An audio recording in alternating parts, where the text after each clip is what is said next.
Otavalo informa. Alto Comisionado de las Naciones Unidas Ucumanda suma rikuchinata ruragrijo, convivir en solidaridad shutiwa, kay rikuchikunataka rikuchina uku 8:30 yanapajo. Kaita rikuchina hungami shamu punja ishkay punjamanda octubre quilla, sukta pacha chishipi, shinallata chunga kimsa octubre punjapi, chunga pacha tutamandapi. Kaita rikuchina hungami inti wasi casa colibrí ukupi.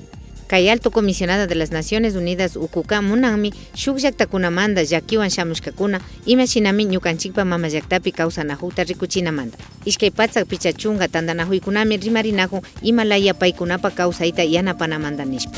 Lo que se busca con esta muestra es un poco sensibilizar a la ciudadanía con los problemas de cualquier tipo de discriminación, ¿no? Étnica, racial, de género. Pensamos que el primer paso es la sensibilización, el reconocer un problema y tratar de aceptarlo para algún día ojalá podamos erradicarlo totalmente. Kay rikuyta rikungapa munashpaka rinallami kapankichi mana kullkikunata kunachukapa. Otavalo, Alcaldía Ucumanda ruraykunata paktachinchi.